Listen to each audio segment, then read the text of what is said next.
A lot of people on already. You know, we had 2,000 views last I looked, I haven't looked in a while, of Tuesday's show. Great. Great indeed. Christopher Gillingham saying good evening from Leamington in the UK with his spousal wife, partner Jane, Christopher Gillingham and Jane. Peter Stevenson says he's on standby, ready and waiting. Yes. Down in Sydney. Welcome, everybody. We are on our show number 945. Is that right, Julia? Right. And we are live from Studio B at the Beach Street Yacht Club in San Francisco. My co-host Julia Vedekint is here as usual.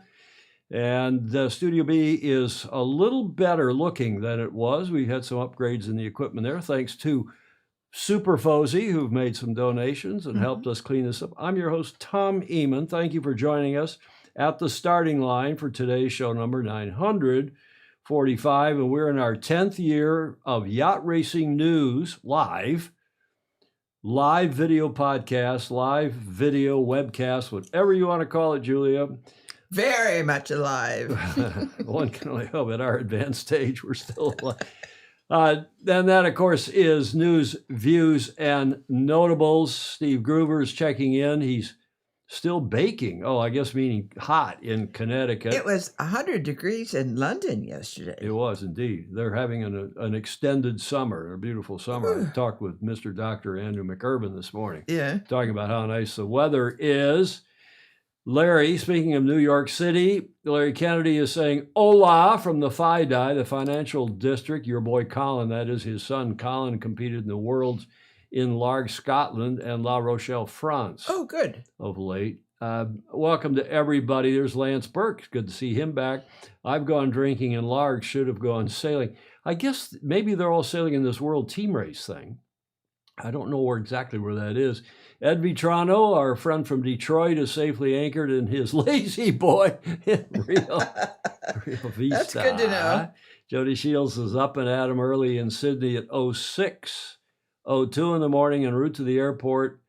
Rhonda is actually doing the texting, his bride, Rhonda. A long time they've been married, and Yes. they're en route to the airport, probably to some exotic place. They do a really good job of that. They do. Once a month or once every other month, they go on some nice vacay. So, bravo. Ooh, Julia, you know how all these young YouTubers, they look at themselves, then they adjust their hair. Yes. Let's get on with it, Julia. What are we celebrating today?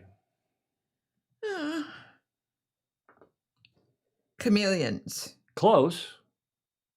Greg Phillips checking in from the Gold Coast of Oz. What's that look like? That is a lizard. And today is World Lizard. Oh. I was going to make all sorts of jokes about lizards and people involved in the sport who we think are not only crotonic, but lizard-like. Not losers, lizards.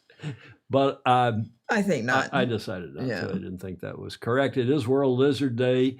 Discover the fascinating world of scaly creatures with vibrant colors, unique adaptations, and diverse habitats to explore. Julie, do you like lizards? No, they're creepy. Yeah, but they're kind of cool. With 4 legs, scaly skin, try saying that, long bodies and movable eyelids, lizards boast at least 7,000 different varieties of species that can be found all over the world. So there is certainly plenty to celebrate on this day. World Lizard Day offers a special opportunity for schools, parks, zoos, and you must be a reptile fan, to spend some time focusing on this unique category. Do I get a finger wag for that? Yes. Baton Rouge says it's also World Budweiser Day. Lance wanted to know if those were geckos. No, they're not. But we do have, those are lizards of some sort. We do have a report, Julia, from the Naples Zoo, and not Naples, Italy. Oh, not Naples, Italy? Not Naples, Italy. Florida. Naples, Florida. Okay. Hi, my name is Victoria. I'm one of the keepers here at Naples Zoo, and today is World Lizard Day. Now, there'd be no better way to celebrate than with Stripe here. Stripe is a Solomon Island skink, and it's actually her 10th birthday. Now, she lives here at the zoo with her mom, Ernie, who is actually 30 years old. Now, what I have her eating here is one of her favorite treats, which is pothos, which is a plant that they can eat safely. So she really enjoys it. Now, something really cool about Solomon Island skinks is this tail that she has. It's a prehensile tail. So it acts as pretty much a fifth limb. So she can use it as a way to balance up in those treetops and to keep herself safe. Now, lizards in general are really unique and they differ from snakes. Something that they differ is actually their external ears. So they actually have little holes that they can hear from, and they have eyelids, where snakes are lacking both of those. So the next time you do see a lizard around, just remember how important they are to our environment and make sure to give it a nice smile and a wave and wish it Happy World Lizard Day. A nice smile and a wave, Julie. I need to drink a coffee out of my New York Yacht Club tumbler. You must have one of these upstairs because I had two and I'm missing one. I do have one. They're really nice. I mean, I've got the regular ones that don't have a burgee. Oh, I don't have a burgee on mine. We got a couple regular ones, and I gave some to Meg. They're really nice for iced coffee, for beer, for whatever, fake beer, if that's what you're drinking. Mm-hmm. These lizards are amazing animals, creatures. When we lived in Spain, Leslie, Meg, and I had that nice house in north of Valencia, and there were lizards, whatever they were, crawling all over the place all the time. They were just fine, nice, no problem. Yeah, nice little geckos. And they ate the bugs too, from what one hears. I thought they were plant eaters, but apparently they also ate the bugs. That courtesy of the Naples Zoo, Naples, Florida. Mm-hmm. And in case you are geographically challenged, Naples, Florida is down there on the west coast, what some would call the Gulf of Mexico or Gulf of America. And you can go straight across on Interstate 75 across the Everglades to get to Hollywood. Hollywood, Miami Beach, and Lauderdale, Fort Lickerdale, as some people call it. Mm-hmm. And it's Naples on the west coast, in my opinion, is much nicer than the east coast of Florida. It's a little drier. You get the more of a sea breeze from out of the Gulf. Mm-hmm. I just like the west coast of Florida much better than otherwise. So just zooming in there, you can see that little town of Naples, and the late great Ding Schoonmaker and Tracy lived there. Any number of sailors live there still, and it's a great spot in the world. ILCA 6 Worlds is our feature today, Julia. We'll get to that in a second, but first we have a Bravo Zulu that I can turn back down. Sure, that video of the lady at the zoo audio was pretty soft. But we have a Bravo Zulu, well done in praise of performance. We covered this on Tuesday's show. I thought we should check in again in the Round Britain and Ireland Race 2026. It's the 50th edition. It's an 1,800 and change, 1,805 nautical miles. So 3 Bermuda races, 3 Fastnets, 3 Sydney Hobarts, 29 teams from 11 nations and 140 sailors. Amazing. Julia, how do you pronounce that little island at the top that they round to starboard? Huh? Mucklefluga. No, try again. Mucklefluga. No. Mucklefluga is how I'm told that's pronounced. Well, the boats, at least 3 of them are around. This was from a couple hours ago, maybe 3 hours ago now, from the race tracker, and you can see that Pace, Varuna 6, and Palanad 4, Palanad 4 are around, you can pronounce it, Mucklefluga. I think that's half the fun of doing this race. I like the guy who named it and said, aha, I'm going to get him. Setting the pace is this VO70 Pace. See what I did there? Johnny Vincent's boat, and they are well and truly in the lead. Looks like they'll be first to finish. No surprise in that. How they do uncorrected, we shall see. But here is a video from off that boat yesterday. Okay, here we are, Round Britain and Ireland 2026, Wednesday morning, 8:30, on board the Pace. We are currently just off the Hebrides, about 320 miles from Muckleflugger. It's going well. Had quite a windy night, 20 to 25 knots downwind. The breeze at the moment is still 20 to 25 knot due south. So when the boat's averaging speeds 17 to 25 knots. As you can see, the crew behind on watch, all's well. Everyone's settling in, getting some rest, and enjoying the freeze dried and getting into our routines. Yeah, the last 24 hours has not been too bad. It hasn't been as many sail changes as the first bit, where we were obviously into quite a lot of sail changes. This is more routine. However, still quite wet through the night, plenty of water over the deck, and everyone's trying to get to grips with that and find their comfy ways of settling into the routine. But we're all out here thoroughly enjoying it, and very much looking forward to getting the bow around the top end of the course. But try and do one tomorrow. Everyone sends their regards from the pace. The pace, and I have to apologize on behalf of our graphics department for putting that little credit in the upper left corner. It was day 3, it sounds like. I thought it said day 4 in the notes on YouTube. But cool video, and they are not quite, in this video, they're not quite to Muckleflugger. What is it? Not quite there yet, Julia, but they're around now and well and truly in the lead as they're headed back south down the east side of the islands. Where it's warmer. Well, it's a little warmer, but that's where they are. That's Varuna. This is the next pair. This is Varuna 6 in second, and Palinod is right there with them. Varuna 6 is the Kerr 56, a custom boat from Germany, owned by Jens Kellinghusen, and they appear to be in second place, and that's where they stand in line honors at least. We'll see how they end up uncorrected. Then right with them is the aforementioned Palinod 4, which is from France, Antoine Magre, and that's a Mach 50, and they're having quite a battle for this third place, second place line honors, and also for IRC overall, it would appear. And I also have a video from off Palinod 4. Oh, good. All right, Oakley. What day is it? Where are we? What's going on here? You're asking me questions I don't know. I don't know what day it is. What day is it? It's Thursday, which is day 5. Yeah, it's cold. We're near to Muckleflugger. Sam's happy. He saw the sun today for the first time in 2 days. He reckons he saw it. I didn't see it. No, we're all happy.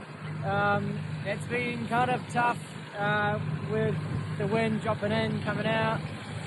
A few shifts left, right. Yeah, it's been tricky, but we're on the final home straight to Muckleflugger. It's nice and sunny here. Nice and sunny, as you can tell. We're quite far north, but yep, the snack box is getting demolished. But it's keeping everyone happy, so it's all right. Anyway, Muckleflugger. When early this morning, about 1, 2 a.m., something like that, maybe, and then we'll start our run back south. So let's go to Palinod 4. Let's do some swell. What a great sport. Yeah. People having fun, whether they're racing, whether they're on shore, having a social before or after the racing. And I love videos. This is a video world, and the more we can encourage people to do video, I think the better it is for our beloved sport. As Ed Worley checks in, he's tracker 1265 on YouTube today. John Emmett is driving. We'll tell you where he is and why he's driving. It's a long drive for him back to Weymouth. Yeah, Thierry de Jong in SoCal, Clark Chapin in Michigan, Ted Ryman in Cape Town in the RSA, the Republic of South Africa, Chris Exley up in Salem, north of Boston. Commodore Harrington is on from Newport, Rhode Island. And Lance saying, yeah, it looks a bit colder than Pack Cup or Transpac from California out to Hawaii. That's probably true. Isn't Palinod that 50-footer with a scow bow? I don't know, Chris. That's a good question. Somebody look that up for us. But Bravo Zulu to them all. And one other note is there's a boat called Mojo, and they are a double-handed boat owned by Richard Breeze and sailed by Richard and his daughter, Emma. Mhm. Double-handed sailing, a J105. And they are still over there on, that was from today, that screen grab from the tracker. They're still over there on the west side going up towards Muckleflugga. Muckleflugga? Mhm. Can't say it even if I know what it is.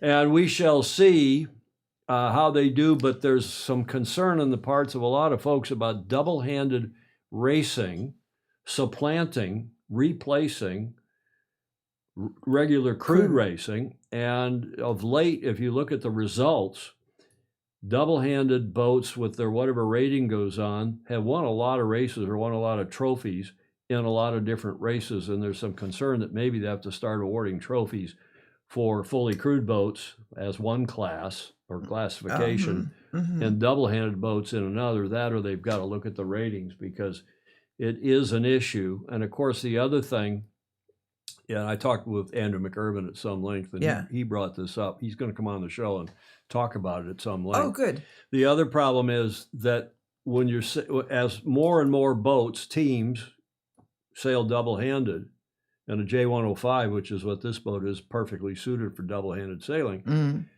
As more and more people do that, there are fewer pathways into offshore sailing for young people and for other people, but particularly young people. Less expensive. Well, it's less expensive if you own the boat. To have a double-handed boat, you don't have to prepare meals, as many meals, and yada yada.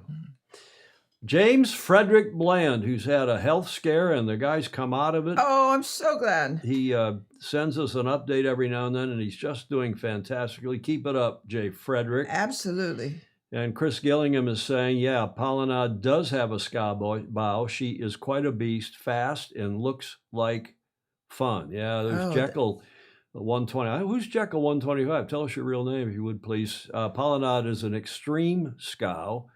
He also says that scow, I assume it's a he, might be a she. Scows rule it off the wind. Could be another rating adjustment. There's Chris Dewar. He's back to listen in from South Carolina. It has been too long. Yes, Chris, nice to see you back. So a bunch of smart people on here, Julia. And before we leave the Bravo Zulu segment, I want to give a shout out. I don't like that expression, shout out. I want to give a Bravo Zulu to New York Yacht Club. They've got a couple major events coming up next month, not only the Women's International Championship, but they have another event called the Resolute Cup, which is the qualifier for the Invitational Cup, which takes place every other year. And this Resolute Cup is the qualifier of American yacht clubs, one or two of which get selected to go into the Invitational Cup against all the international clubs.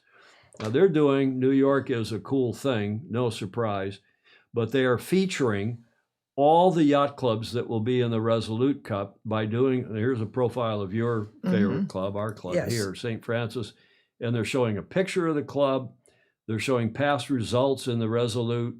They've got the 2026 team and the Burgee, of course, brilliantly done. And I wish more clubs would do what New York is doing to feature, as we do at the Gov Cup now. Increasingly, we're trying to feature not only the teams and the crews, but also and obviously their home country, but also their clubs, their home clubs. Because at the end of the day, and as we say repeatedly on this show, the sport revolves around, it happens not exclusively, but largely in clubs.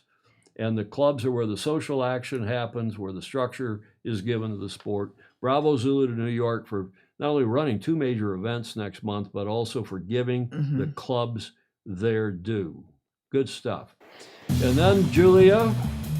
We now know who Jekyll is. Who is that? Mr. Doctor. Oh, it is Jekyll and Hyde. Mr. Doctor is Jekyll. He's on YouTube as well. Okay, so speaking of Mr. Doctor, Julie, we have not done a Fosy Focus. Go on. A Fosy Focus in quite some time. Friends of Sailing Illustrated. That's, of course, what Fosy stands for. And Julia, do you recognize this yacht? GBR 42N is the sale code, sale Mhm. number. And there's Volare.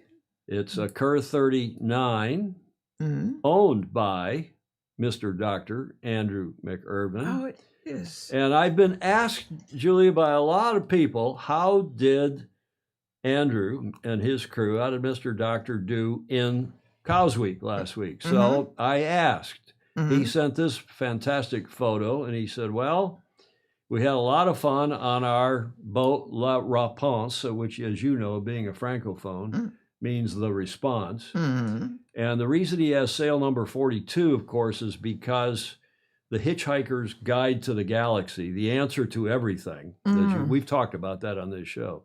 The answer is 42. Mm-hmm. And I think I've mentioned before on this show that when we did the IACC rule, the nerd, this wasn't my idea, but the nerds, I was just writing it down on paper, but all the nerds said, well, we got to make the equation, rather than coming out at 12 meters or 24 meters, we got to just make it come out at 42, because that is the answer to everything in the universe, according to Hitchhiker's Guide in the Galaxy. And that, Commodores, ladies and gentlemen, is why Andrew McIrvin has the sale number 42. How did he do in cows? He said, well, we had a poor cows. I cut the sails down for rating advantage, could not accelerate out of short tacks, which we had against the tide 5 of 7 days.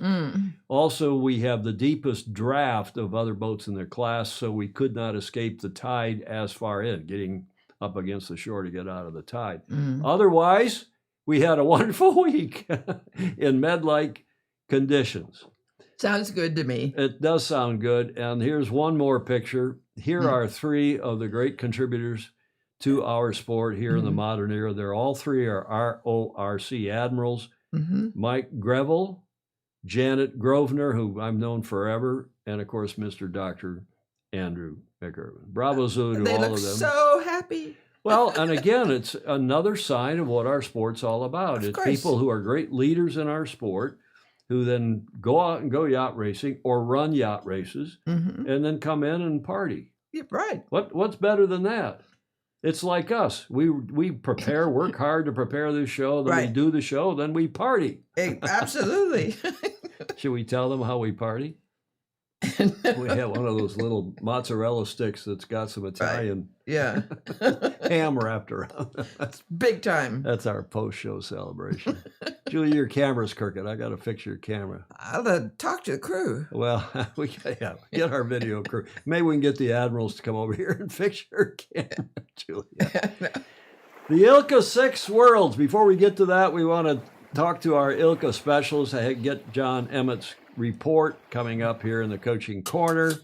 John Emmett, who's driving across the southern England, and they've got, I'll tell you what, they got a big fire there still. It's been going on. But here is our coaching corner with Super Fozy, John Emmett. Hi, Tom, Julia, and all the Fozy. Welcome to John Emmett's Coaching Corner. And this time it's dedicated to Magnus Wheatley, who asks a very interesting question. Do results matter? Now, actually, the answer to this question, and a lot of sailing questions, is, of course, it depends. There's nuance, and the short answer is yes and no. Not all the time. Because all the time you're purely results focused, it's very difficult to improve. All the time you're training focused and not worried about the results, it's easier to improve. So in terms of a full-time campaigner, a lot of the time you will have performance regattas where you need to hit a results target. For example, world championships, regional championships, national championships, to reach qualification for other championships or to get funding from your federation. And then you have training regattas where you try something new. Now, it reminds me a lot of the education system, that actually putting pressure on people at a young age doesn't really yield better results later on. In fact, I understand the Finnish system is highly successful, where very young children have just very little competitive nature in their education. It's more play. They have fewer hours and start later than many other countries. And that seems to be a model for success academically. I mean, partly because they very much value and reward teachers, but also, once again, one of the happiest countries across the world. But the system for us, we need to probably train more and race less in a lot of circumstances. I mean, how many club sailors will do their club race each and every Sunday morning or whatever, but they won't actually spend any time going out and practicing wire-to-wire tackings, bear away hoists, hoist jibes, or whatever difficult manoeuvres they have in their class, because they're just race and focused on the results. They want to win their series, etc., etc. And that's why the pecking order can quite often become stale. And it's the people who go away and sail in different places and get the training in who end up being the most successful. So do results matter? I would say sometimes. And on that note, sail fast, sail safe, and have fun. So, Julia, what do you think of all that? I think it matters to whom. Good point. If it mattered to me, I'm not a racer, because being that far ahead of somebody else is of no interest to me. Having a good sail is great. And being first to the bar? Not necessarily. Not necessarily. No. Well, this will. I think John's right, though, that it depends. Yeah. Right? Depends on what you're doing, what your purpose is. I'm not so sure that club racers want to go out and do anything other than race. And there's an argument to be made, like in youth hockey. When I was running this big kids hockey program when I was in college in my hometown of Ann Arbor. And if you were a AAA all-star type team, those kids needed to do more practice and drills because they were maybe on a track to get certainly in high school hockey, then college hockey, possibly. Right. And then a very, very few might get into the semi-pros of the pros. Okay, so they may need a little more practice. But for the kids who were recreational, what we call the B League, those kids just wanted to play games. Right. They didn't want to practice. It's like beer league hockey. The guys that are my age, younger than I, who are playing hockey late at night in the so-called beer leagues, and it's to have a beer after the game, hopefully not before or during, although some do. All they want to do is play games. They don't want to have a practice and practice their passing and practice. Right. So it does, I'm sure, change for everybody. It's a little different for everybody. There's another issue here, Julie, and that's what my home, not Stanford. You haven't had grades at Stanford forever. For what? For classes. Didn't Stanford do away with grading? You did away with the ACT and the SAT, the college entrance exams? Okay, I've caught you now. But the University of Michigan, John would be interested to know, the University of Michigan is going back. Has just stopped grading freshmen in their first term, in their fall term. They're only going to give a pass-fail. You pass the class, or you get no credit. It's not even a fail. Pass or no credit. And that's because the incoming freshmen have mental health issues. Give me a break. If they had to go through high school, they had to go. Excuse me. Right. So meritocratus, is that a word? Yeah. Meritocratus world. Jody Shields hates coming. Oh, Julia, give him a finger whack. He hates coming first. Well, no, he doesn't. Well, you don't get what he's saying. That was a dirty joke. Oh. Jody, I'll give him the finger wag for that one. I use races to practice at home lakes. Exactly. I think J. Frederick Bland is saying what I was just trying to say, although he said it more elegantly. Yes. Now, Emmett is saying to me this morning in a text, he says the New Forest is on fire. The New Forest, which is an area, is on fire in the UK. It has been since, I don't know, Sunday, Monday. So the A31, the big motorway to the east and west, Southampton to Weymouth, is closed. So he doesn't know how long it's going to take him to get back to Weymouth. So he's probably still driving as he listens to today's show. Now, here is what that fire is all about. These latest pictures show a smouldering landscape. Firefighters facing flare-ups and hotspots, the ground still hot from the intensity of the fire. Overnight, a change in wind direction brought further challenges. A hot, blackened landscape where dust devils are whipped up by the winds. Aerial pictures yesterday revealed the scale of the task still ahead. All this from a van fire on Sunday evening on the A31, which spread to Heathland, driven by winds across a tinderbox dry landscape. As firefighting continues, so does the disruption, with the main route across the forest still shut in both directions, with no certainty when it will reopen. Look at that. Ugh. So no wonder John's having a struggle getting back to Weymouth from Southampton. That courtesy of Tony Dulce on his YouTube channel. And there've been one report after another about these fires. They're really bad. All started from that little van, not little, that big van that caught on fire alongside the road. I had no idea. I know it's been going on for such a long time. Well, just this week, apparently, but it's a tough thing. I hope everybody is surviving and okay. Those of you in Southern England, we have a lot of friends and Fosey there. Ed Worley, winning a race is the cherry on top. Keep the racing and practices fun. Club scrimmages to keep people on the water. Yeah, I think one of the things, and John said it, but one of the things is that racing gets so bloody intense. Yeah. And I remember Clark Chapin, who's from we're from the same little club in Michigan. And I can remember people saying, I'm competing all week in my job. It's an intense, competitive job world. Mm-hmm. And I just want to relax on the weekends. I want to go out, sail my boat. And yes, sailing around the course is fun. I take my kids or whomever.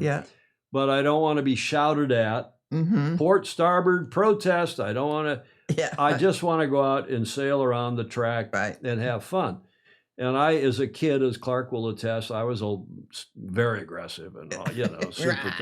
But now when you go out, you want to talk to everybody. Hey, how are you? What's going on? And, you don't get into protests and just, if somebody breaks a rule, you kind of steer around them, as Buddy Melgus always said you should do, even in high-level competitive racing. Yeah. Do you agree with that? I do. Claire says, Commodore Harrington says, I never practice, and it shows in my results. She won a race in the New York Cruise last week.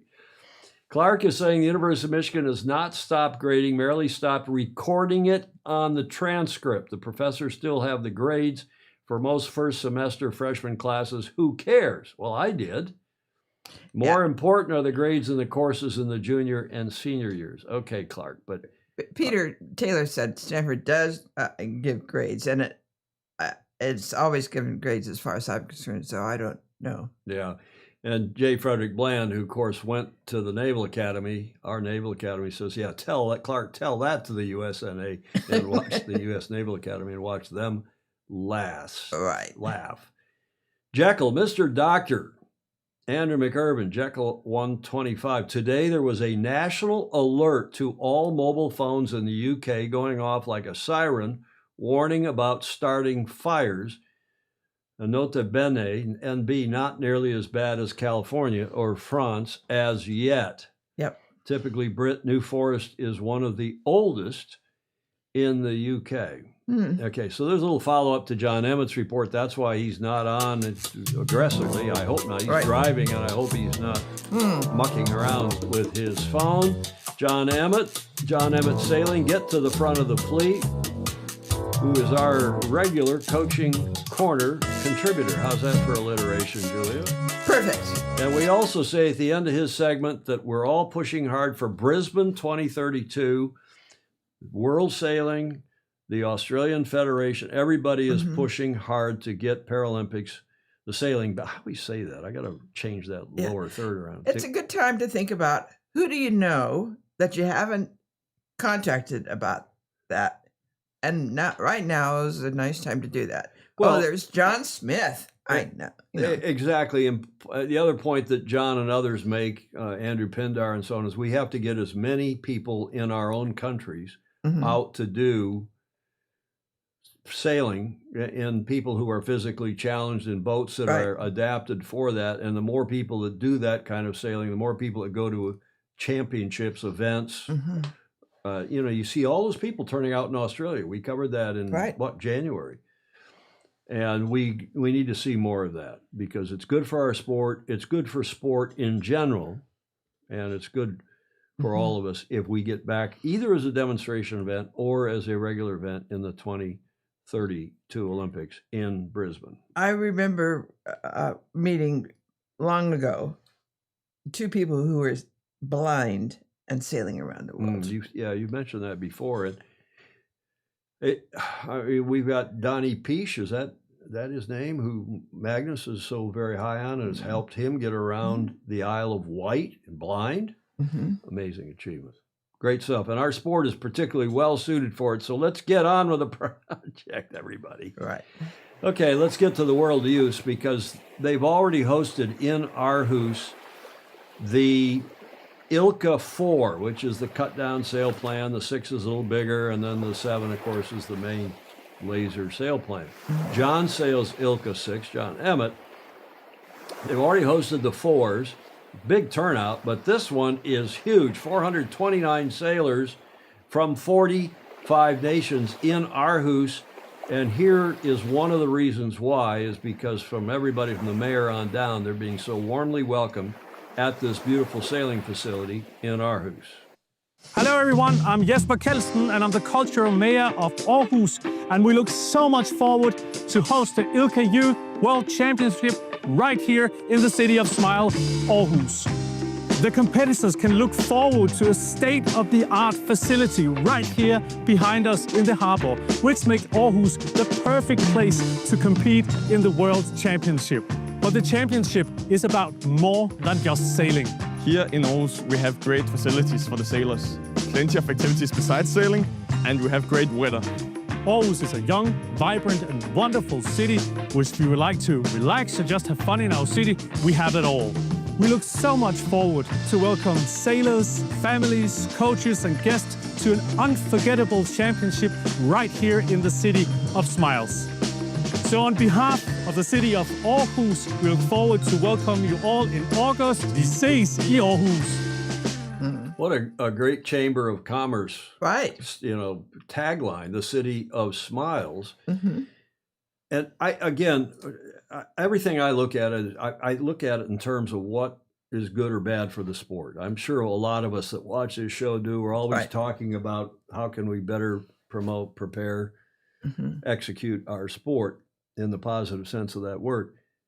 Why don't more of us? Why does Long Beach Yacht Club, for example, which has been doing this for 100 years, it gets a letter from the mayor, which goes in the program, and that's it. Okay, that's nice.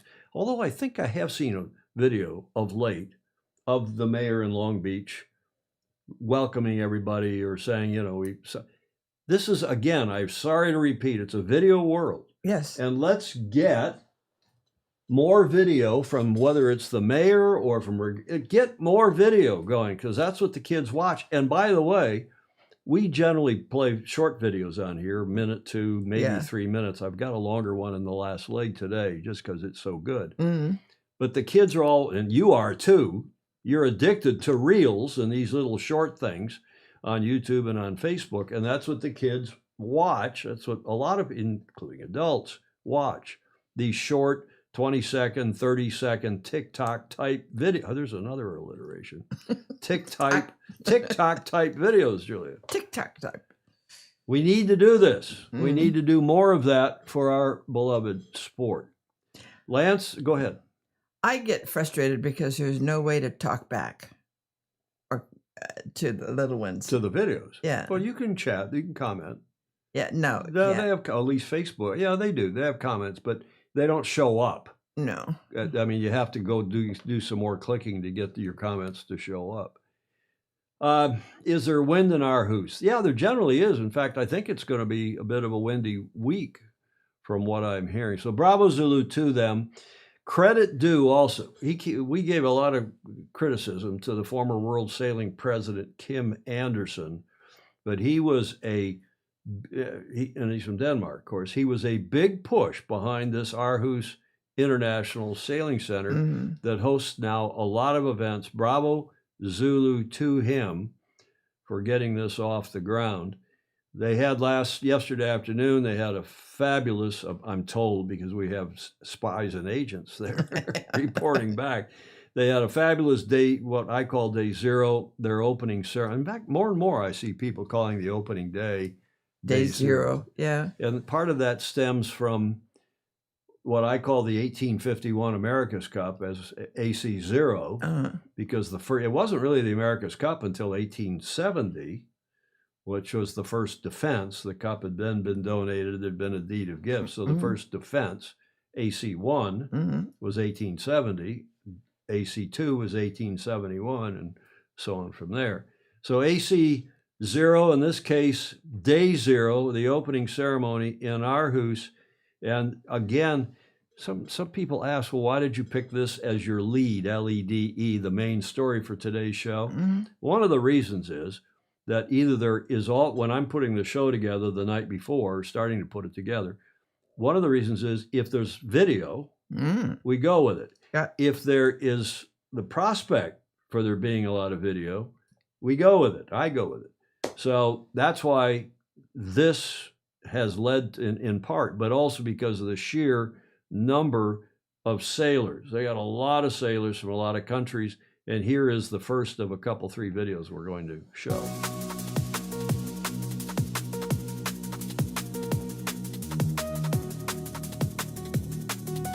Come down this boat park this morning just to give my boat a quick rinse off and a little bit of polish, try and get everything absolutely sorted for the regatta starting tomorrow.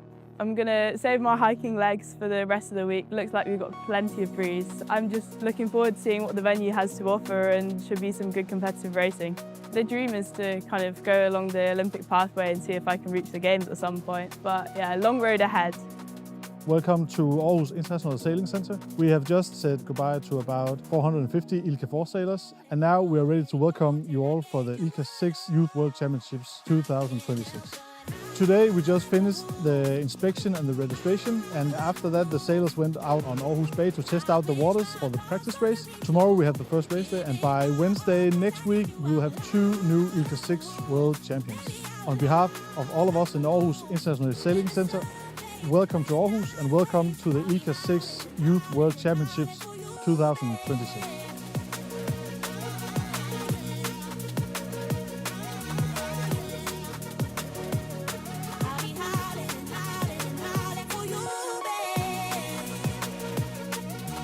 Don't you want to go there and be a part of that? It's just, you don't. I do. I just think it looks fantastic. I think they're doing a very good, welcoming job. Oh, they are. No question about that. And I'm delighted to see that happening. By the way, there are a lot. You see them welcoming coaches. There are a lot of coaches there, and the number of support boats. I always think that coaching while they're sailing is cheating. Well, it's not cheating because it's not prohibited by the rules, but a lot of people agree with you that there should not be coaching during some of these events. And look at the number of coach boats for a non-Olympic event. The number of coach boats there is just insane. Now, who said that? Somebody who's got a coach there is the mother of Sienna Nichols, who was the runner-up, and Maddie Nichols, who were the runners-up in the Gov Cup. She is there with her 2 daughters. And she is from, of course, Balboa Yacht Club, Melanie Nichols. She's the fleet captain. In fact, she's got a fairly senior serious role at Balboa Yacht Club. Here are her 2 daughters, along with another super sailor, Louise Martin, who is from, I think, Charleston, and she went to a high school and cut a wide swath through high school sailing. Louise is headed to Harvard next fall, where they do give grades, by the way, Julia. Yes. Sienna and Maddie, there are the 2 sisters, twin sisters, although obviously, as I keep saying, at Gov Cup, they're obviously fraternal, not identical. John Emmett makes the point that having all those coach boats, and a little bit of feathering of his own nest, but they are also great to have from a safety standpoint, because you got a whole lot of boats out there that can help in the case of a serious problem. One final photo here. It's nice to know that this is Sienna, who of course skippered and won, or was runner-up rather in the Gov Cup. This is her sister Maddie, who was featured today on the website. And today was race day 1. I hadn't seen the results yet, but today, day 1, Maddie Nichols was featured by ILCA. And then our final video from that event for today's show.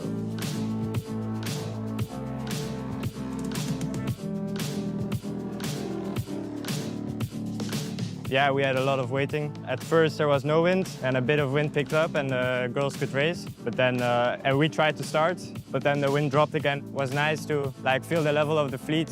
No, I think I'm happy with my starts today. It was an amazing fleet. It was a bit tricky, but everyone was, I think, surprisingly very polite on the water. There weren't many conflicts.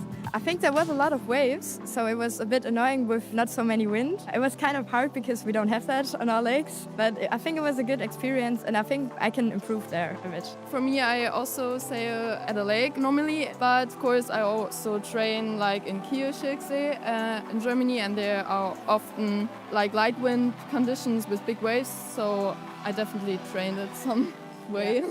I'm also really looking forward to the sailors dinner and stuff, and getting to know some people from other countries and maybe improving my languages a bit. And yeah, obviously also sailing. What we're here for. Exactly.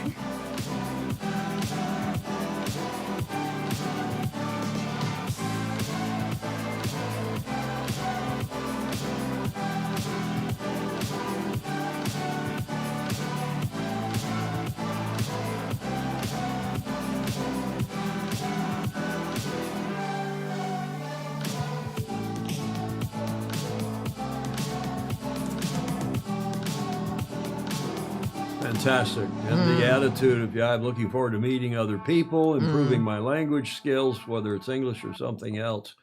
Great stuff. I always think about my own lack of language skills when I'm listening to these guys. They're really doing so well. Europe's just a different, having spent 20 years there. And Meg, I was talking with Meg about that. She asked me this morning, Meg asked, what was the biggest challenge for parenting during her upbringing? So she's 33 now, and she was ChatGPTing it or something, and ChatGPT asserted that it was the internet, that changed everything. Kids could watch porn, kids could get answers to everything, kids could write their papers with AI and with the internet. And you didn't go to libraries anymore. You went to Google. Even with her? Well, yeah, Meg had a little, when she was 2 or 3, 2, I think, she had looked like a grapefruit that was a rollerball mouse, because she couldn't really work the mouse very well, but she could put her hand on this yellow grapefruit and move the mouse around. It was a big trackball, what we would call modern. Yeah. And she could get on and she could play games, and then she very quickly learned to do other stuff. Is that bad? Is that wrong? I don't really know. Now that she has to grow up knowing it. But I said to her this morning in response, I said, I don't think that was the biggest challenge. I think the biggest challenge was simply that we were in Europe and first of all in Germany, where I didn't speak German. Meg didn't speak German until she, 6 months at school, she was pretty fluent. Then the next challenge was moving to Spain, where my school Spanish is okay, not great, but okay. Leslie my late great wife spoke no Spanish, and Meg had to learn yet another language in school. And for that, I would say was her biggest challenge, but it also turned out to be a great advantage. Yeah, no question about it. Exactly right. Clay Embley agrees. He says, languages, the more that I traveled in Latin America, the more I wish I studied Latin in school. I did. You did. Clark, did that help you with other languages? Of course. You sure? Yes, but I wasn't fluent. No one is fluent in Latin, but looking at word roots, yes, helps a lot for sure. Back on the coaching issue, Clark is saying one way to cull the coaching herd is to have the judges ban from the racing area any coach they apprehend chatting with their sailor with the ignition on in their rib. It's a safety thing. Surprising how having a few big name coaches flicked for the day sharpens the memory of the remainder. Clark, of course, a senior serious judge and umpire. Baton Rouge confirming that, yes, Louise is from CHS. That's the airport code from Charleston in South Carolina. Her father was our Finn representative in '96 in Savannah. She, Louise, is very talented. Chris Dior, there's some others up there about coaches, and Clay Embley talking about coaching at equestrian events. I think we'll leave that. J. Frederick Bland saying 3 years down at the bottom. 3 years of high school Latin, not consecutively. Lance, now see, he's got a Latin, the only Latin expression I know, non-illegitimus carborundum. Do you know what that means? Yeah. What's it mean? What's it mean, Julia? Oh, I just forgot. Right. Don't let the bastards get you down. Oh, that's right. Of course, it's not. It's But that's what it means. Mr. Doctor says 9 years of Latin school did not make much difference to my Italian. Well, I think I didn't take Latin because we were all taking Spanish then, and Latin class conflicted with band. And I got lazy because I married someone who spoke 6 languages fluently. And the late great Conrad. Yeah, that's right. And even if he didn't know the language, he'd start with speaking to say cab drivers and get enough of what they were doing, and he then could go on. Well, some people have a facility. It was amazing. Meg's facility is good. Mine is so, but it's tough for some people. Anyway, this event where you've got 45 nations, so you probably got a good 12 or 13, maybe 14, I don't know, languages going on. And it's a great experience. My experience when I went to Worlds, and of course living in Europe with Meg, my experiences is just fantastic stuff. Forget about the racing, the coaching, and all that stuff. So Bravo Zulu to them, and Bravo Zulu also to this upcoming event in Germany. Not this weekend, next weekend, the 22nd, 23rd, is the next edition of Sail GP, and that's in Satsnitz, which was such a success last year. Great event, apparently. The website today, there's a very interesting article. I commend it to you on the Sail GP website today. And the headline is Momentum, Who is Riding the Wave into the Final Stages of the 2026 Sail GP season, now that they're in their so-called European season.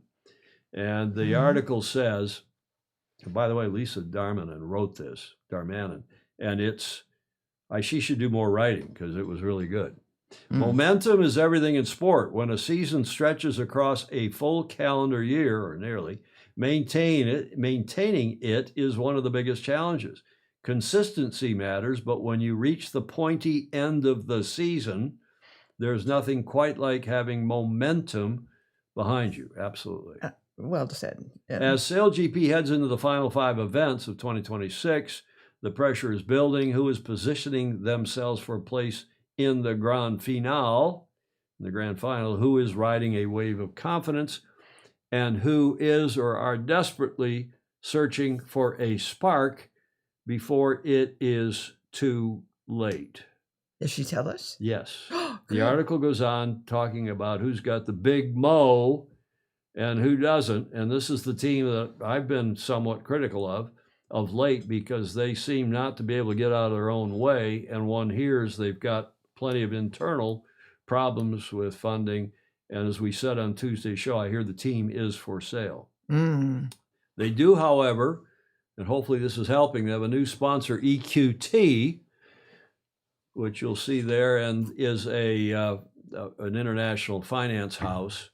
So they are perhaps helping out with getting this team fully or more fully funded. But in the article, Lisa said it is hard to look past Emirates GBR and not for the right reasons. After entering Portsmouth sitting second overall, the home team endured a disastrous weekend, finishing 11th and failing to add a single point to their season tally. They tumbled from the championship podium down to 5th.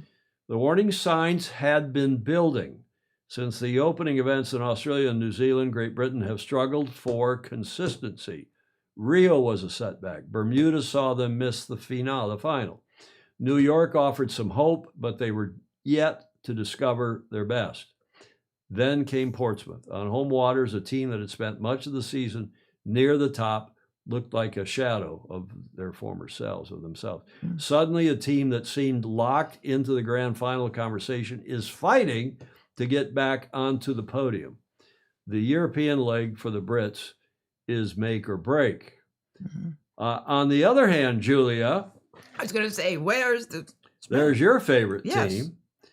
And she says about that, if Great Britain are searching for answers, the Spanish, Los Gallos, have found them. 2 consecutive event wins have transformed the Spanish team's season and propelled them into second overall, just 12 points behind the Bonds Flying Roos, Tom Slingsby's team.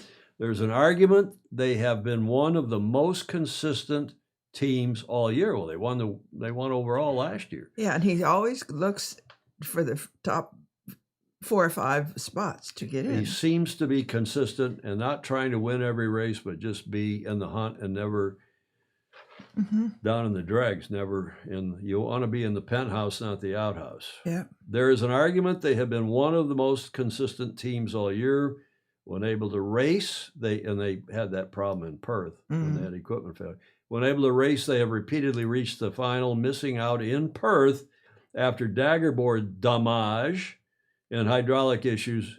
New York disrupted their event weekend.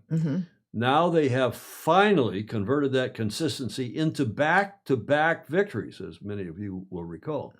And that changes everything. Julia's favorite skipper, Diego Botín, and his crew are no longer quietly, read the rest, Julia. Lurking. They are the team everyone else is watching. It's about time. No quietly lurking. That is Lisa Darmanin writing on the website. She does that well. She does. She should be doing more of that because she's a good commentator too. And I am running now a little bit longer video than usual. This is actually like a 12 or 14 minute video from Sail GP. I'm not going to run, but maybe the first 5 minutes, 56 minutes of it. And it's an interview that Lisa does with Kyle Langford about trimming the wing. And I'm just going to run the first little bit of it.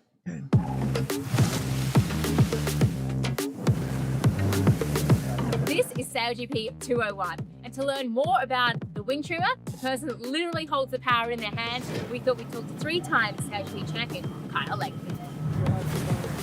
Kyle Langford on board that Italian boat, super brave. Well, Kyle, in Sail GP 101, we learned that the wing trimmer obviously changes the shape of the sail to get around a racetrack, but we know that there's a lot more that goes into it, especially at this level. Maybe talk us through, what are you actually trying to achieve as a wing trimmer?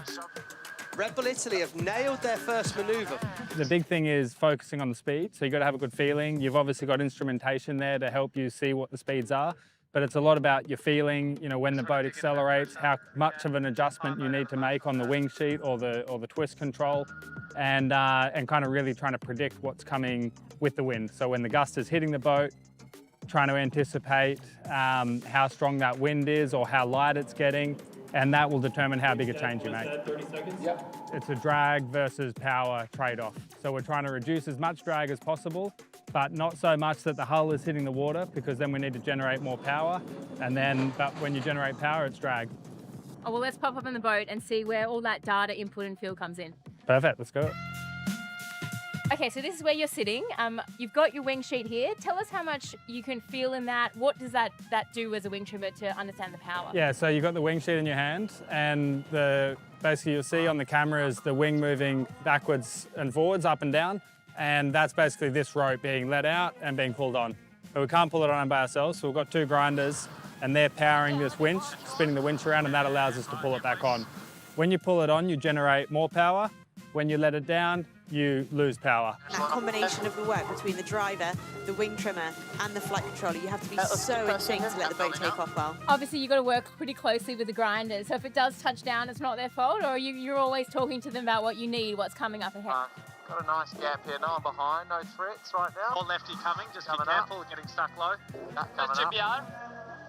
It's the grinders and the wing trimmer who's trimming the boat. It's not just the responsibility of the wing trimmer, because without the grinders, we can't sail. So it's really a lot of teamwork there, and what's important is to have the same feel. So when the hull's coming down, at what is the moment you start grinding, because we have two ways to generate power. One is with the wing sheet, but the other one is with the twist as well. And so the coordination between the grinders and the wing trimmer, whether you're using the sheet or the twist, that needs to be unspoken because we don't have the time to communicate that. So, that relationship is hugely important. There's so much information that you're inputting. Obviously, you've got the wing sheet in your hand, you've got the data that's coming at you, and obviously using your eyes. Just talk us through, what are you kind of processing in real time to help, optimize the performance? I think the best sensor on board is the people, and so your feeling is always number one, but it's important that you back that up and validate that with data. So we have the boat speed, which is probably the number one thing that I'm looking at, and also your angle to the wind. And so you want to be as high to the wind and as fast as possible, and you're using your feeling, and then you're always checking in with the data. Because if you're just sailing along, not looking at the data, it may feel great, but then your competitor will come ripping past you and you'll realize, oh, actually we could have done something differently. So it's always important to trust your feel, but be open with the data to make sure that you're checking in with where you're at. Got it, drive speed. And board, yeah. 3, 2, 1, turning. H1 exit. And then the H2 here. We hear you talking those numbers all the time. Obviously, you talk about boat speed, angle, and that's really critical, I guess, in the foiling, not foiling. We hear you call modes like H1, H2 foiling. As a wing trimmer, does that responsibility rely on you because you've got, I guess, the most connection between, I guess, the front of the boat, the back of the boat, and the wing sail? The trimmer has the best feel of the power. And it's hard without the rope in your hand, you can actually feel the load changing. So when you have a lot of power, this gets heavier and gets harder to hold. So when we're sailing in a windy venue, this is actually really difficult to hold onto this rope because there's so much load through it. So you can feel the power, whereas the helm can't feel that power in their hand. And so it's important that you're kind of the link between the feel that they have on the wheel and on the rudder and the power available in the sail. Got wheel, up, all the time. 2, 1, level, no problem. Yeah, above the Swiss. Yep, we'll be above. Yep. And there's a strong trend that the faster you enter a manoeuvre, the better the manoeuvre will be.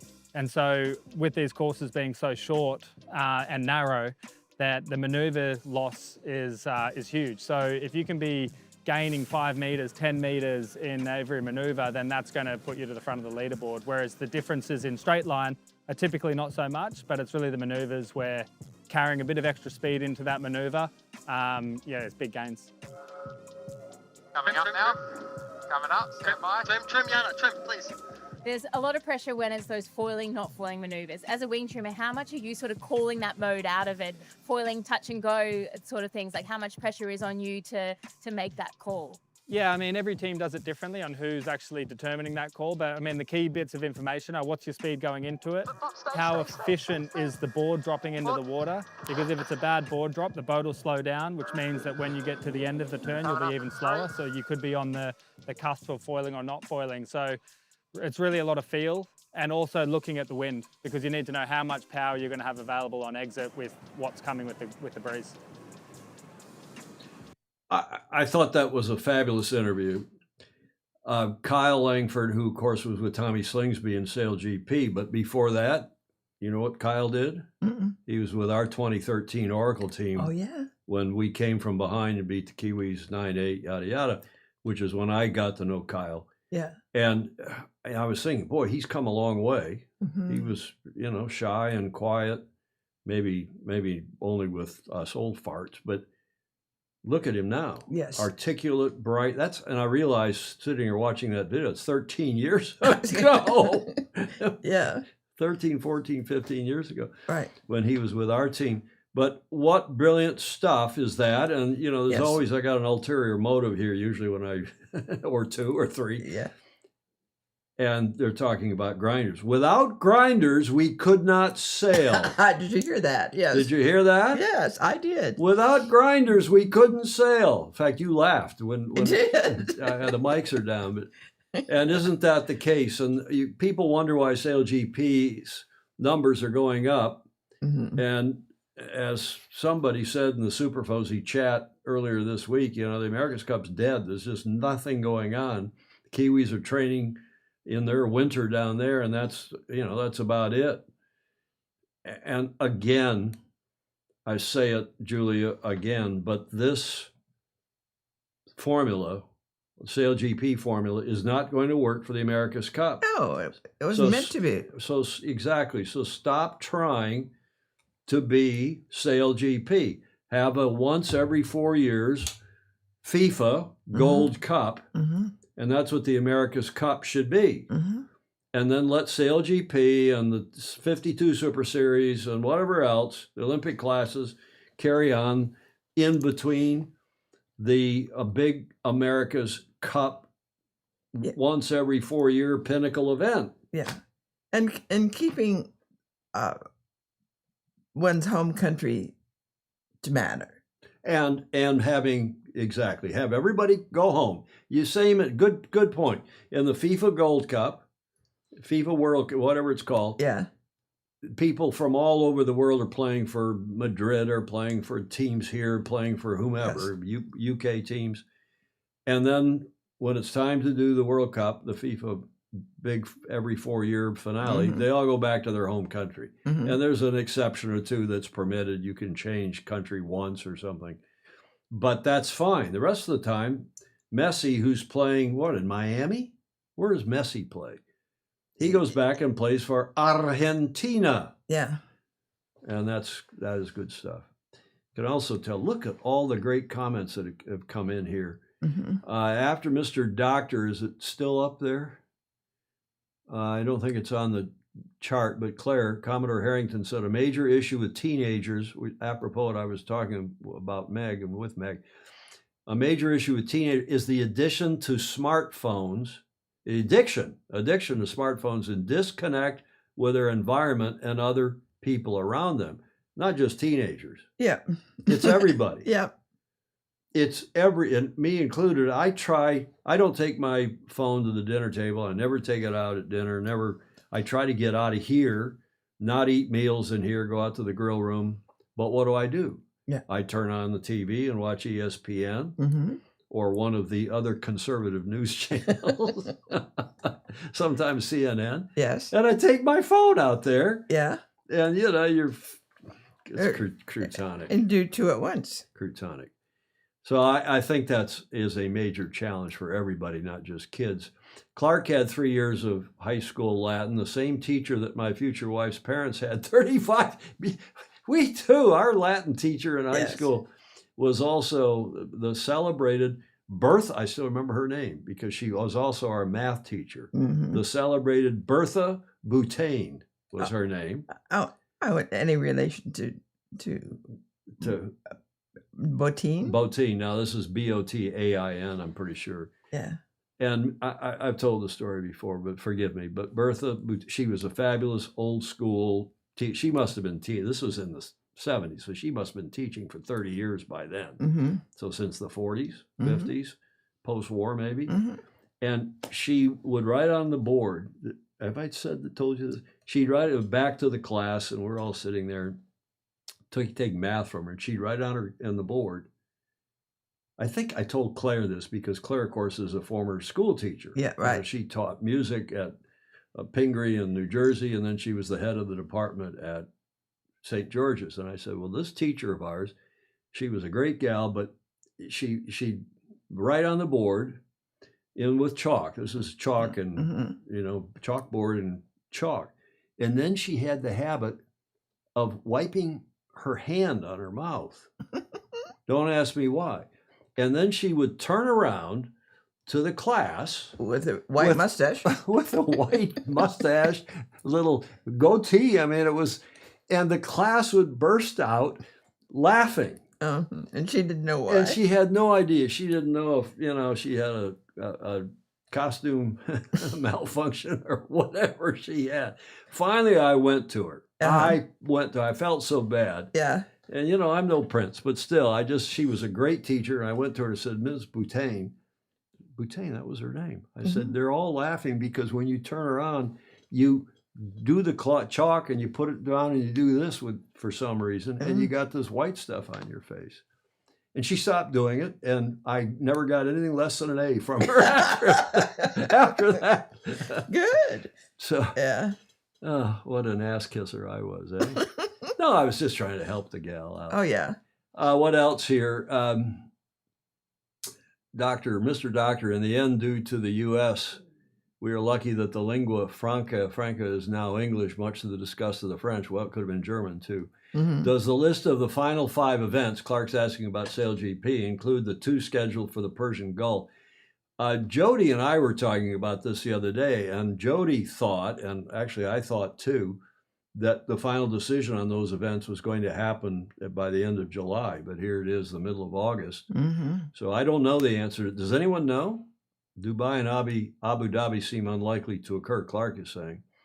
There's some point, I don't know what Hamish's point is with that YouTube video. Somebody have a look, or Hamish give us a quick 1-sentence explanation.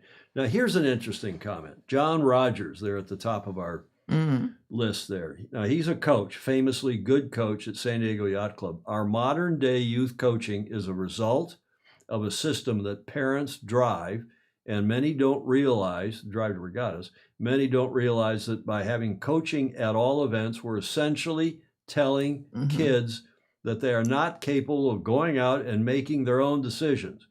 Coach themselves and work together with their teammates. Kevin Hall, our former Olympian here in this country and also America's Cup sailor, wrote a great article titled, "You Are Your Own Best Coach." And I've had that conversation with a lot of people my age, and that we never had coaches and we all seem to survive. That's not true.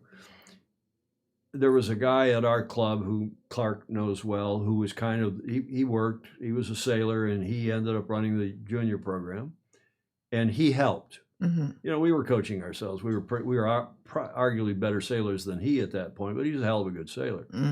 And the most important thing he did, he's teaching us how to make buoy landings and dock landings, and we all knew how to do that. So he said, well, go upstairs and hang out in the house. He was out in front of their cottage. And we went into his bedroom and found his stash of Playboy magazines. We thought he was the best coach ever. John Rogers, I'll bet you don't provide your San Diego Yacht Club's kids with Playboy. Oh, kids don't read Playboy anymore, do they? No, because they got their phones. We've discussed that ad nauseum. Might have something to do with the fact they're not getting paid. Yeah, true. Higher and faster. I think that's talking about that SailGP video. Unlike the AC Autobots and AI sailing the boat in SailGP, the crew is actually engaged in sail trim. Bravo Zulu, Ed. Jamie Hutchison agrees that was a great video. And by the way, again, that video is 14 minutes long, something. I just took the first 6 minutes of it. Maybe the AC could hire Infantino. One hears he may be looking for a job soon. Coach. Yeah, the great comeback. And I don't know if it was sporting history, but it was certainly a great comeback in the America's Cup 2013. Kyle Langford, that was the 2013 Cup. When you were there with your late husband. Yes, indeed. Going to all the fancy events. Absolutely. Mr. Doctor saying it is because they're trying to commercialize it. Alan Long is making an interesting comment. Television is no longer a media preference. Just me, ask Donald Trump. There's a political comment from Mr. Dr. Jekyll 125. They're going to need 50 caliber guns and anti-drone. J. Frederick Bland is saying if they're going to race in the Middle East. And Hamish is saying the YouTube link that we were talking about a minute ago is the infamous Latin lesson from the movie Life of Brian. Do you remember that? No. Oh, we'll watch it after the show. In any event, that is SOTC coming up next weekend, the 22nd, 23rd of August, obviously. And I'm looking forward to it. I think SailGP is a lot of fun. It's not perfect. Now that they've apparently split the fleets, if they make the courses a little longer, I know they're trying to get people in front of the grandstands and so on, but bravo Zulu to Russell and Larry. We'll see how it goes, but it seems to be on the up and Next further weekend. up. Next weekend. Yeah. Julia, what happened on this day in history? The 14th of August, 1642. Columbus sailed the ocean blue. That was 1492. That was 1492, Julia. In 1492, Columbus sailed the ocean blue. He sailed and sailed and sailed and sailed to find this land for me and you. Oh. I remember that from, third grade or something. Yeah. Conjugate the verb. I don't know about that, Ed. So what did happen, Julia? Do you want a clue? 1642. Oh, yes. The Spanish Regatta. No. This gentleman was not Spanish. No. He was Dutch.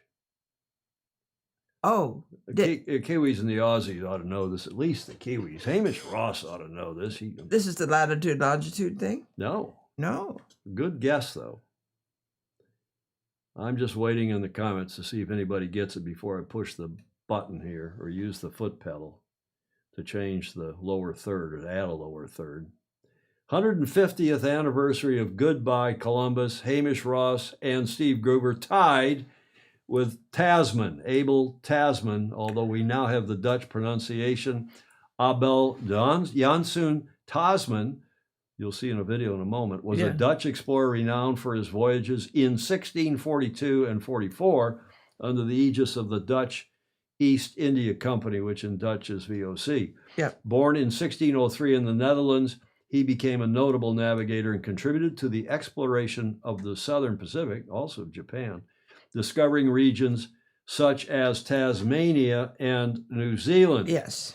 The VOC later entrusted him with a mission in 1642 to seek new trade opportunities in undiscovered lands in the Southern Pacific. It's hard to believe it's not that long ago that the Europeans and what little there was in the Americas didn't know what was going on. South Americans knew. Kon-Tiki, some of this stuff that went on. Yeah. The Asians sort of knew. Somebody knew. But it was during this voyage that he encountered Tasmania, naming it Van Diemen's Land. Yes. And the west coast of New Zealand he also discovered, which he initially called Staatenland, but it was subsequently renamed New Zealand. Did you know why he named it Van Diemen's Land? I've forgotten. It was his boss's name. Talk about ass kissers. I don't think I ever knew that.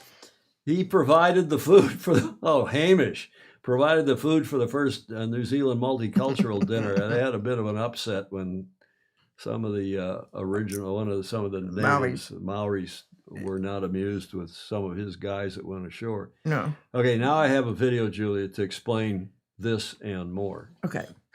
You probably won't recognize the face of the man behind me, but you might have heard of his last name. Hi, I'm Paul, and I pronounce Dutch words and names the way a Dutchman would pronounce them. Now, who is this mystery man? His name is Abel Janssen Tasman. Remember that last name, Tasman. He was a seafarer, a captain, and an explorer for most of his life. By the way, he's born in Lutjegast, Groningen. That's a tiny town in the northern part of the Netherlands.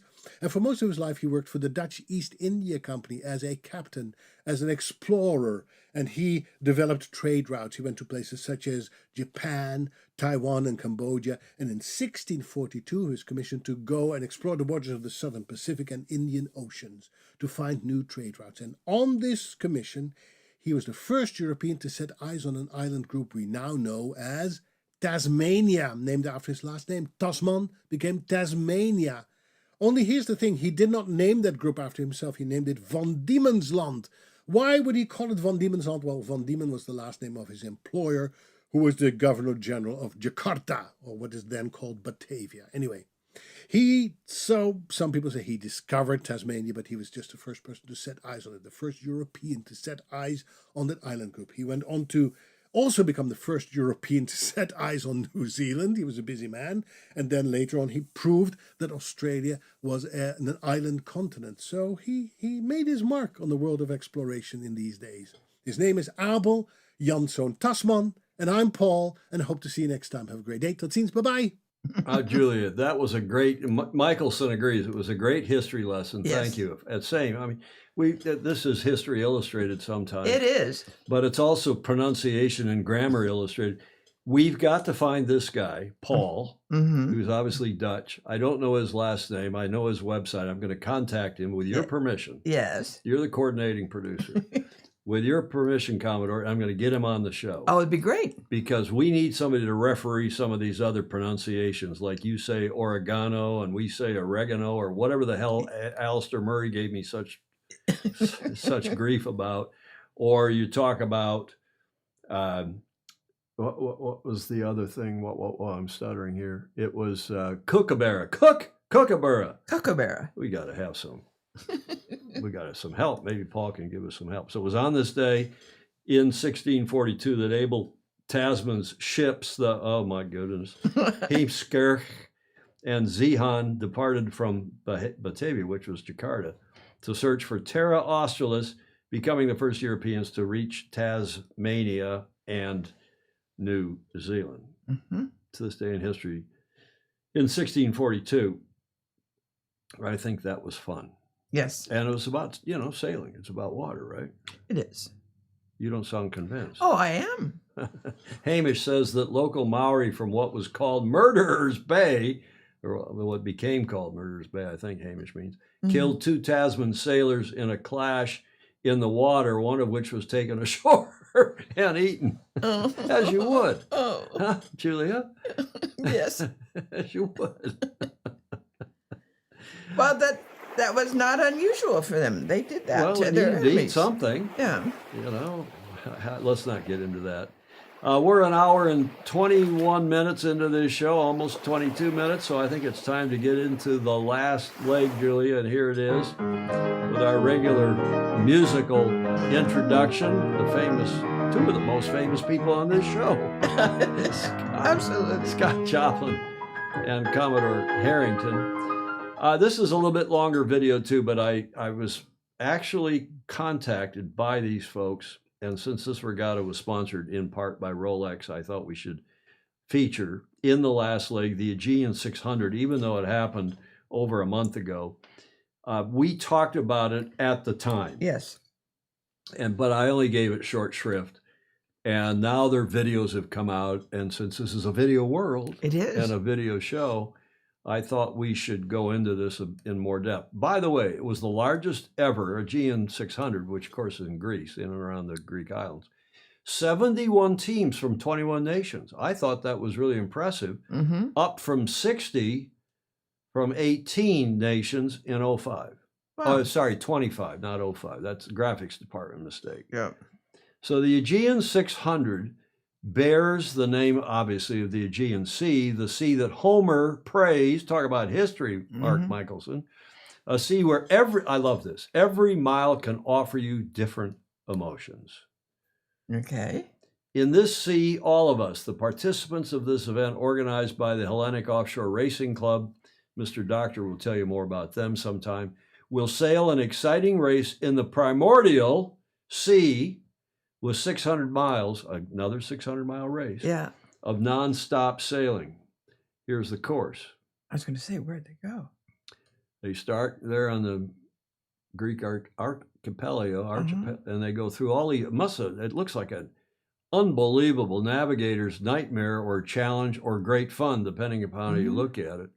Santorini, and then Rhodes, then up past Mykonos, and then back to the finish. Great stuff. Easier on a cruise ship. Have you done those islands? How many times? Probably more than once. No, just once. Where was it you got hijacked? In the Red Sea. And what'd you do? Didn't you push was that the one where the wheelchair guy got pushed overboard by the hijackers? No. Oh, you didn't. Did you and Conrad get rid of the hijackers? No, no. You sweet talked them into something, leaving the ship? Did you threaten them?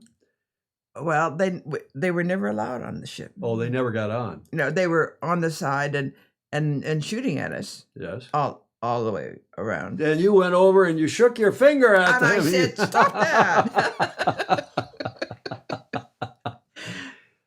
Clark Chapin, according to Chris Nolan, the original course record was 10 years. I don't know what course he's talking about, but back to the Aegean 600, which took place in July. That'd be beautiful sail. Now, Peter Taylor, where did he come up with? Leon Klinghoffer. Klinghoffer. He was the guy that got in the wheelchair, got pushed over. How did we get onto that? You did. I know, I digress. But I do now have which is quite a bit longer video. And I got the whole video, 7 minutes, 50, so just shy of 8 minutes, about the Aegean 600, thanks to Rolex and others. And I just think it's a nice way to wrap up the show in a beautiful part of the world. It was tough, very tough. We didn't expect so much breeze, so much waves. The start this year will be windy, wet, exciting, with 71 boats on that line in front of the Temple of Poseidon. A great course, very intense. So we are so tired and so overwhelmed that we're not even thinking about the fact that we have won one of the toughest regatta in the Mediterranean. 2026 Aegean 600, an epic race. This year's edition of the Aegean 600 could arguably be the best ever in its 6-year history.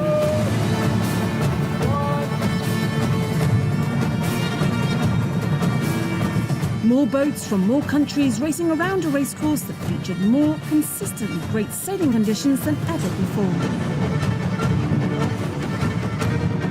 All of this in the legendary blue skies and clear waters of the stunning Aegean Sea just further solidified this race's reputation as being one of the world's premier 600-mile offshore events. Besides the race itself, organisers from the Hellenic Offshore Racing Club and Olympic Marine offered numerous other features to make this event special.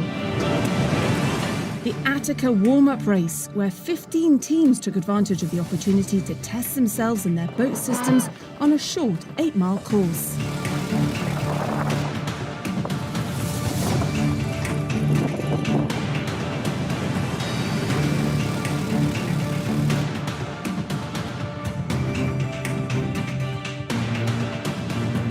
Welcome ceremony and reception, where team members, their supporters and event sponsors all enjoyed the very best in Greek hospitality.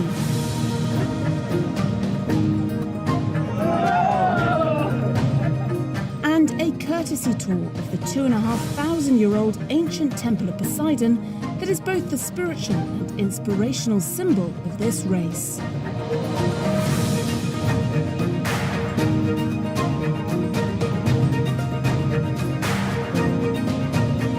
The start of the race this year was in classic Aegean 600 conditions, and the forecast for a strong Meltemi already had sailors excited for what promised to be an epic race ahead.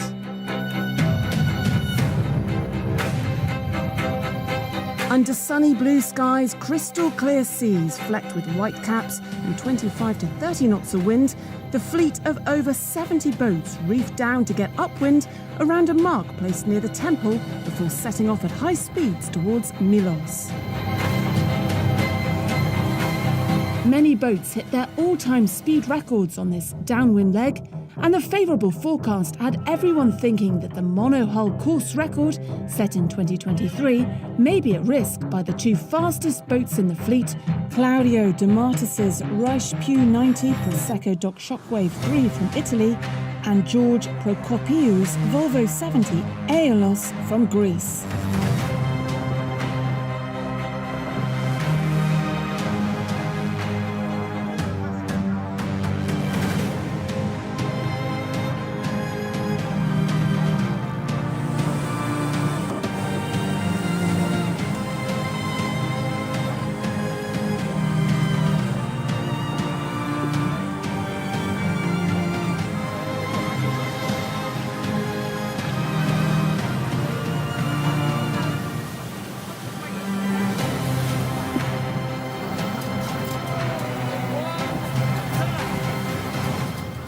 After a high-speed reach from Milos, the transit through the collapsed caldera of Santorini this year was fast, with the first half of the fleet missing a daylight glimpse of the villages on the sea cliffs above, but the slower boats were able to enjoy that spectacular view of this iconic setting in the next day's morning light.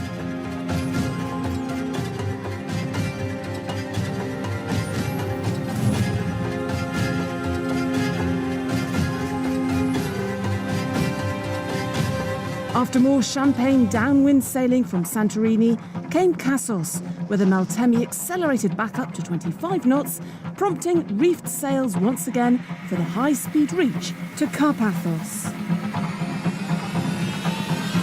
Then another challenge awaited next at Rhodes.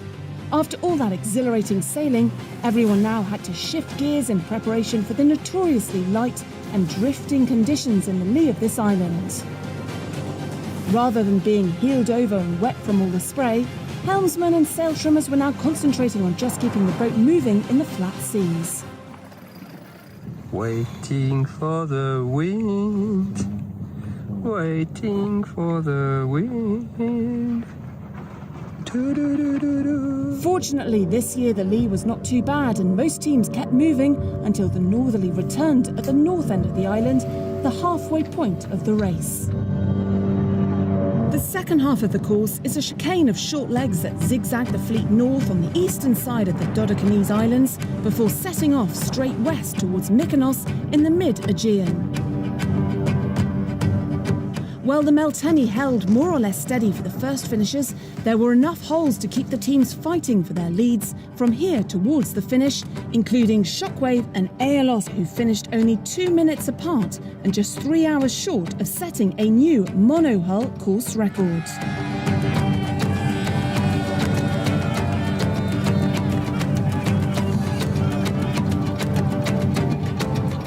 There was also a fight between two highly experienced French teams, Frédéric Poussin's Kharkiv 54 Dagu 5 and Antoine Magri's Match 50 Palanad 4, with Palanad prevailing in the end to cross the finishing line in third place. In the latter days of the race this year, the favourable Meltemi weakened to give the fastest boats a slight edge in IRC and ORC corrected times, with Palanad taking the overall win in IRC scoring and John Desmond's TP52 final from the USA winning in ORC scoring.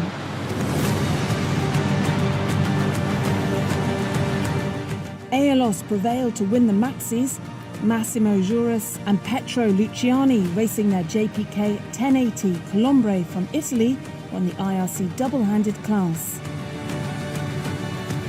Andrzej Rosiski and Maciej Marchewski racing their JPK 1030 Numa from Poland won the ORC double-handed class, and Stuart Austin's Outroomer 4-time quick decision from Great Britain took the win for the multi-hulls.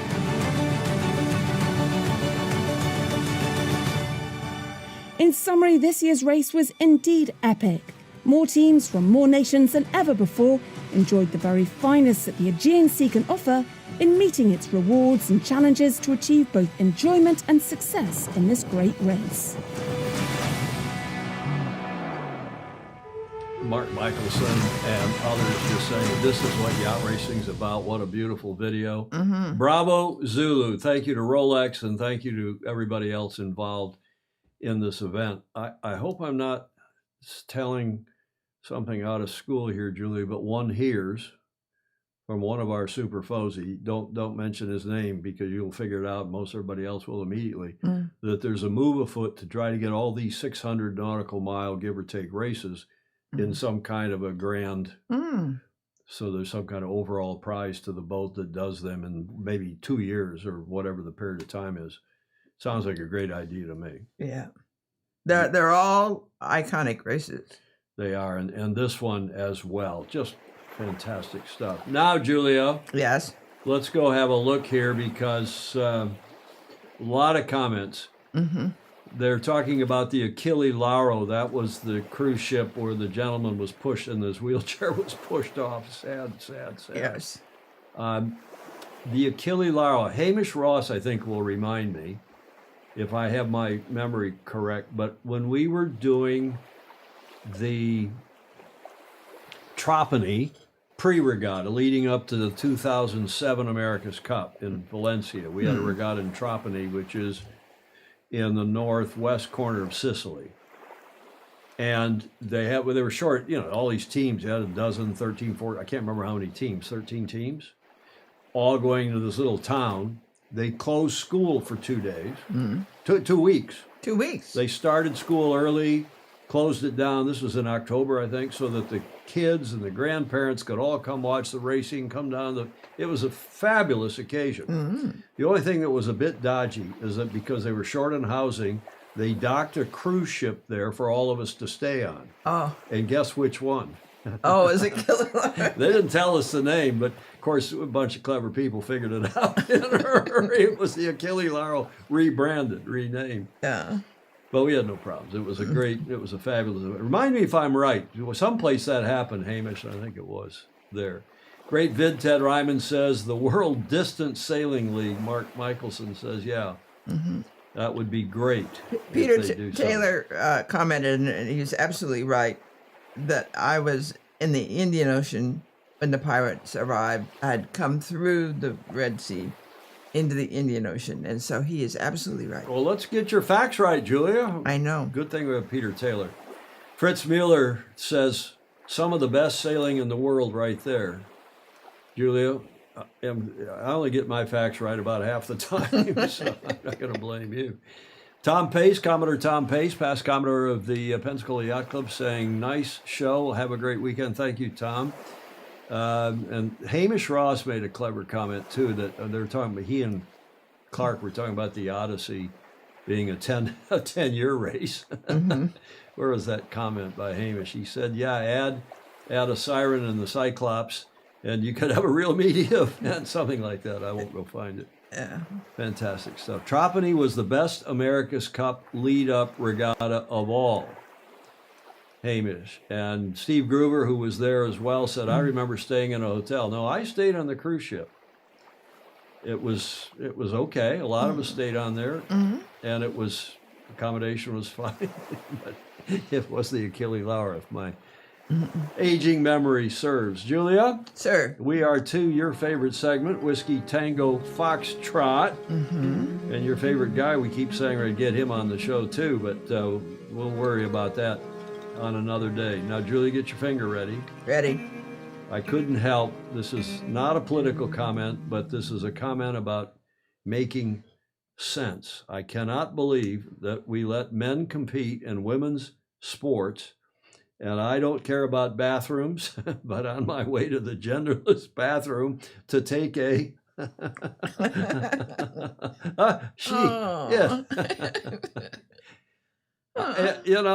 I don't care if all the bathrooms are genderless. In Germany, you go into the Senator Lounge at the airport, the Senator Lounge in Lufthansa, and the ladies are in there cleaning, and they're in there coming in, giving you your towels, and you're there shaving, you're coming out of the shower. Nobody cares. Yeah. It's only the Americans that Spain are and Italy, they come and peek.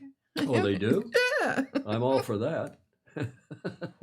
But this whole thing about men, particularly men playing in women's sports or transgender folks playing in, it's just crazy. And Greg Phillips sent that. I couldn't resist sticking that in. Now, here's one that's a little more sailing oriented. Sailing. It's a regatta. A sailing regatta is a noun, organized sailing competition that pits your skills against your opponent's luck. That's from Alistair. Yeah, that's the good. President Emeritus, as we call him. Blake Middleton, we wrap the show with his All the Smartest People Sail, Blake up in Minnesota, and then finally with my dad, with Tom Sr. saying sailing isn't for everybody, but it is for anybody, Julia, which gets us to the finish line where you like to say, yes, please like, follow, and share. And if you don't know how to do it, ask somebody. Yeah, ask a 9-year-old. Yeah. with her phone, she'll do it for you. Yeah. Right? No, I didn't know how to do that for a while. Well, and it does help us. It's not a huge deal. We get several thousand views on each of these shows, not all live, but in, a lot between live and replay. And yeah. We appreciate all of you very much who do support us, who do also give comments. Comments are helpful as well for the algorithm. Again, not that we really care. We're not monetized. We're monetized on Facebook now. And I think the last check I got from Facebook was for $7.21 for a month. So that's Clark Chapin's already shared it. And Tier DeYong saying, thanks for a great show. And Ed Worley, have a great weekend, everyone. Indeed. Thank you to everybody who gives. I want one last notification here, if I may. Speaking of people who support us, patreon.com/Join Sailing Illustrated. Mm-hmm. And that's appreciation for your support. But Julia, we got a major contribution here in the mail yesterday. Oh, we did? A significant one. Yes.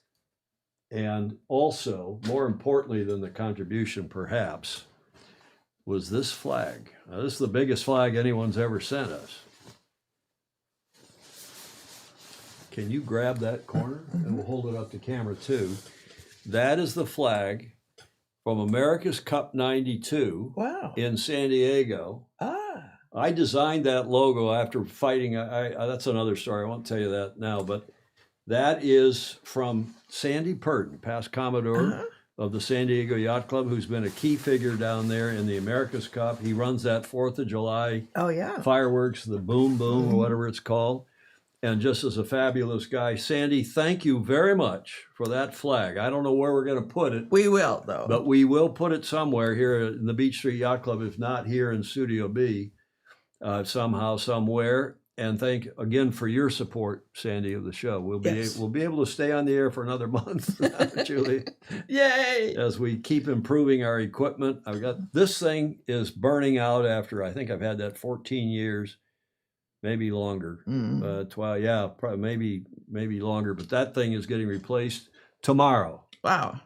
So we appreciate all of your support. Thanks, Fritz Mueller. Thanks, all of you. Thanks to everybody who gave us audio, video, and images for today's show. Courtesy of that list of folks. We hope to see you on Tuesday. Julia, final thought? No, I enjoyed today's Fozy. Oh, nice. I like the videos too. Yeah. And as Clark says, you know, back when the America's Cup was in sailing boats, he's talking about 92, 95, 2000.